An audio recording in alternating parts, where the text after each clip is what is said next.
হিমেলের চাকরি হয়েছে আর এই ছোট্ট কারণটাই এখন ওর পরিবারের কাছে বিয়ের জন্য উপযুক্ত কারণ হিসাবে গণ্য হলো। সাবিহার সাথে বিয়ের বিষয়টা, হিমেলের চাকরি হয়েছে আর এই ছোট্ট কারণটাই এখন ওর পরিবারের কাছে ওর বিয়ের উপযুক্ত কারণ হিসাবে গণ্য হলো। সাবিহার সাথে হিমেলের বিয়েটা দেওয়ার ইচ্ছে অনেক কাল থেকেই মনে মনে পুষে রেখেছিল ওর পরিবার। তার উপরে এই কয়েক মাসে হিমেলকে অনেকবারই এই প্রস্তাব দেওয়া হয়েছে। কারণটা হলো মিথির প্রতি হিমেলের দুর্বলতা, যা এই কয়েক মাসে আরো স্পষ্টই লক্ষ্য করেছে ওর পরিবার, বিশেষ করে ওর ভাবি। আর যাই হোক, পরিবার হিসাবে কি করে তারা এই দুর্বলতা মেনে নিবে? মিথি বিবাহিত, আর তার উপরে একটা বাচ্চা মেয়ে আছে। কোনো বাঙালি পরিবার মানবে এই দুর্বলতা, এই অনুভূতি? কোশ্চিন কালেও নয়। বাঙালিরা সবসময় চায় তাদের ছেলের জন্য একদম পারফেক্ট একটা মেয়ে, যে সব দিক দিয়েই পারফেক্ট হবে, কোথাও খুঁত থাকবে না। সেখানে মিথি তো ওদের চোখে অযোগ্যই গণ্য হবে। হিমেলের ভাবি রোজকার মতো আজও খাওয়ার ফাঁকে হিমেলকে জিজ্ঞেস করলো, হিমেল, চাকরি হয়েছে, প্রতিষ্ঠিত এখন তুমি, বিয়ে করতে কি অসুবিধা বলো? এমন তো নয় যে তুমি কখনো বিয়ে করবে না, করবেই যখন, আগে করলেই বা কি ক্ষতি? হিমেল খাচ্ছিল, খেতে খেতে ভাবির কথা শুনে মাথা তুলে চাইলো, মুহূর্তেই ভুরু জোড়া কুঁচকালো। মাস কয়েক তাকে তার ভাবি বহুবার ইনিয়ে বিনিয়ে বোঝাতে চেয়েছে মিথির সাথে না মিশতে, মিথির সাথে এত কথা টথাও বা কিসের, মিথির প্রতি দুর্বলতা কমাতে। কারণ মিথি অন্য কারোর স্ত্রী, অন্য কারোর সন্তানের মা, অথচ হিমেল কোনো বাড়াবাড়ি করেনি, অনুভূতিগুলো প্রকাশ করেনি, পাগলামো করেনি। তবুও ভাবির এত ভয়, কোথাও বোধহয় উনি নিজেও হিমেলের অনুভূতির ভিত খুব মজবুত দেখে ভয় পাচ্ছে। হিমেল হাসলো, মৃদু হেসে পরের গ্রাসটা মুখে নিয়ে বলল, বিয়ের বহু সময় এখনো ভাবি, সময় হয়ে গেলে অবশ্যই বিয়ে করে নিব। এত তাড়াহুড়ো কিসের? হিমেলের ভাবি তাকালেন, চেয়ার টেনে বসে শোধালেন, সাবিহার বয়স হচ্ছে, তোমার কি মনে হয় না ওর বিয়ের বয়স পেরিয়ে যাচ্ছে? হিমেল ভুরু কুঁচকালো। সাবিহাকে ইচ্ছে করেই ওর সাথে জড়িয়ে দেওয়ার ইচ্ছে কেন করা হচ্ছে তা সে নিজেও বুঝলো না। অথচ এ কখনো সাবিহাকে অন্য নজরে দেখেনি। বলল, সাবিহা, ওকে তো আমি অপেক্ষা করতে বলিনি ভাবি, কেন অপেক্ষা করে সে বসে আছে? আমি কি বলেছি ওকে কখনো? তুমি না বললেও আমি বলেছি, কারণ ও আমার বোন হিমেল, তোমাকে পছন্দ করে, বুঝি আমি ওকে। হুম। হিমেলের ভাবি আবারও বলে উঠল, তোমার যদি বিয়ে নিয়ে এতই অনাগ্রহ থাকে তাহলে অন্তত আঁকটা করে রাখো, দুইজনের সময় নাও, তারপর না হয় সংসার হোক। হিমেল এবার হেসে ফেলল, স্পষ্ট বোধ হলো তার ভাবি অনিশ্চিত কোনো আশঙ্কায় ভয় পাচ্ছে, এবং সেটা যে মিথিকে নিয়ে তা বুঝতে কষ্ট হলো না। হিমেল মুখে অল্প হাসি ফুটিয়ে জিজ্ঞেস করলো, আপনি কি ভয়ে আছেন ভাবি? মুহূর্তেই প্রশ্ন এলো, কি নিয়ে? হিমেল এবারেও হেসে উত্তর করলো, তা আপনি ভালো করেই জানবেন, কিন্তু আমি সত্যি সত্যি সাবিহাকে কখনো অন্য নজরে দেখিনি, কখনোই না।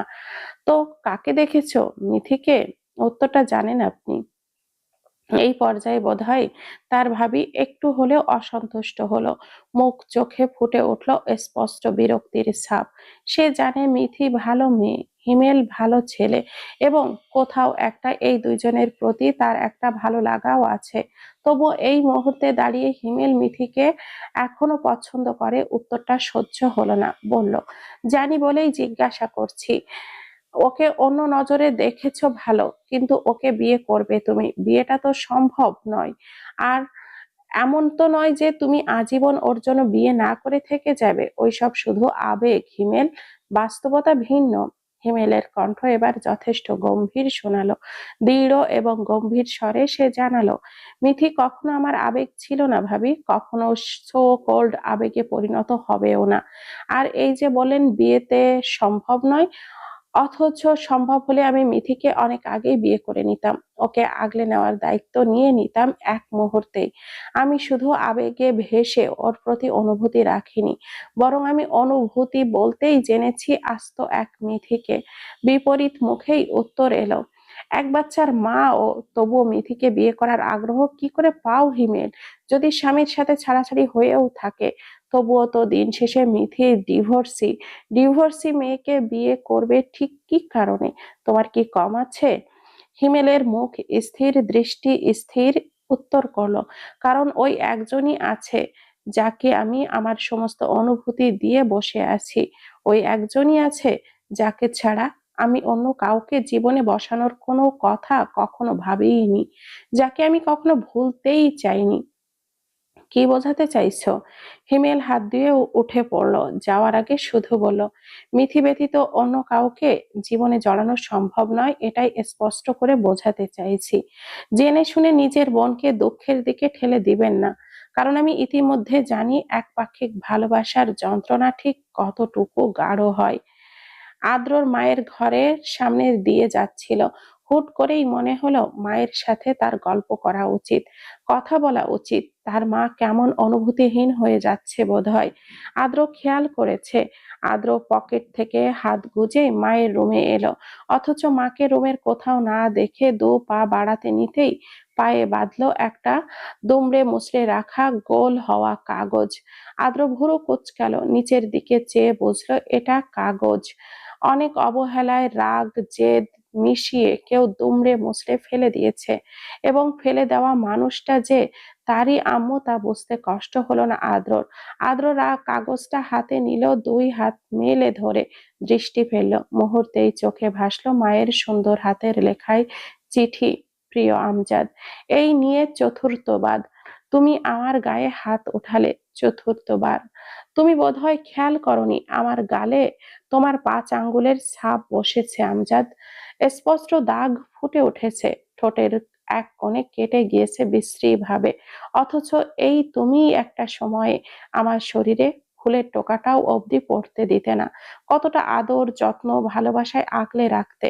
সামান্য মশার কামড় দিলে অবধিও তোমার কত হাহাকার।